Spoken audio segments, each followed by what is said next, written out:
Hello, dear friends. This is Kira Rudik, member of Ukrainian parliament and leader of the political party Holos. I'm speaking from Kiev, Ukraine. Originally, the idea for this video was to do some Q&A as I promised, but life got in the way. So there would be some news on the Olympic athlete Vladislav Hereskevich and his position, and also we will do Q&A. Before we start, please subscribe to this channel and like this video. I really appreciate it. Ukrainian athlete Vladislav Hereskevich was disqualified from competing in Olympics because he attempted to compete wearing the helmet with the portraits of fallen Ukrainian athletes, men and women. This is so appalling, I cannot begin to tell you. First, because according to the rules, it cannot be a political statement. Actually, honoring your fallen colleagues is not a political statement. Or I don't know who would say that it is political. Perhaps the athletes that are competing under the neutral flag. This is absolutely unfair to Ukrainian athlete, because what he was trying to do is to show to the families of these athletes that their sacrifice matters, that no matter how hard it hits, we are standing together and nothing is forgot. This is a message actually the West really needs to hear. So this is okay for us to be killed in our homes, to be standing against the aggressor, but not okay to pay tribute in a public way. And right now when I'm speaking, there is an appeal going on, hoping that Mr. Hereskevich will be allowed back to competition. This is so painful and so unfortunate, and it shows you the weak position and double face of all of these organizations that are trying to say hush hush to any strong stance against the dictatorship, against the aggression. And of course, we all are standing behind our athlete, and we wish him luck today at the appeal. Question number 1 from the USA.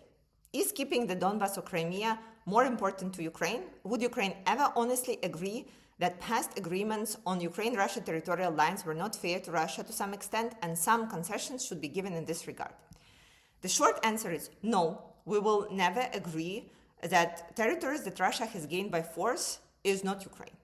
First of all, because when Soviet Union collapsed and Ukraine has gotten its independence and internationally accepted borders, Russia was also one of the countries that accepted that.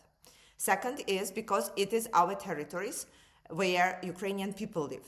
Still, Ukrainian people live. And we are not giving up on these territories, and we are not giving up on our people, no matter what Russia tells them.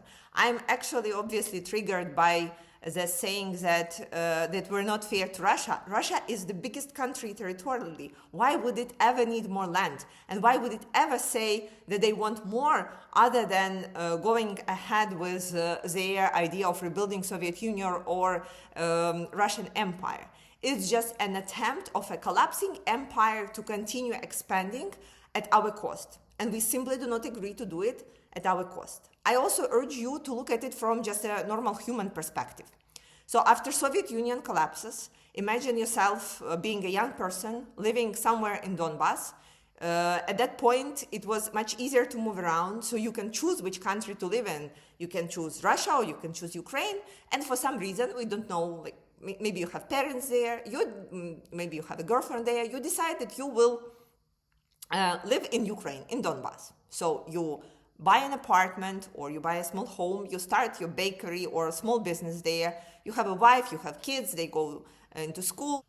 And then in 23 years, after all things were settled, Russia suddenly decides that your hometown with everything you have ever worked for is Russia now. You get conscripted into the Russian army very quickly, and there are many questions that according to Russian law, you don't have even an ownership of everything that you worked for.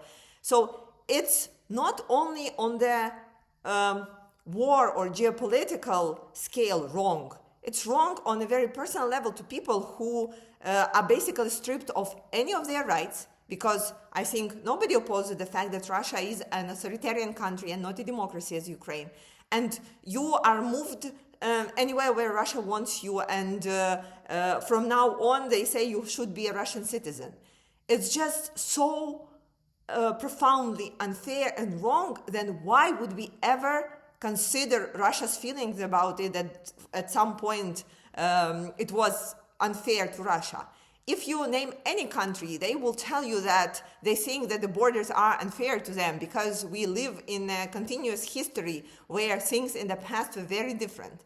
And I'm sure if you look at the United States and Canada and we see right now with Greenland and many other countries, especially in Europe, many of them may want the border to move. But people do not do that just because at some point everybody agreed that the border should not be moved by force. So no, we will not accept that the territories were taken by Russia, that they are officially Russia. We will wait until Russian Empire collapses, and we are sure that at some point that will happen. Second question is, what about Russia falling apart economically, militarily, and politically? It seems that Russia can no longer afford to continue this war. The soldiers are surrendering. Looks like Putin will be overthrown. Look, it is a wishful thinking, and we are working every day and night to make sure that Russia as a state collapses at some point and cannot continue the war. We are working with our partners to get some sanctions in so that Russia cannot make money and profit from selling their natural resources. We are working to stop them from getting some of the technologies in, etc., etc.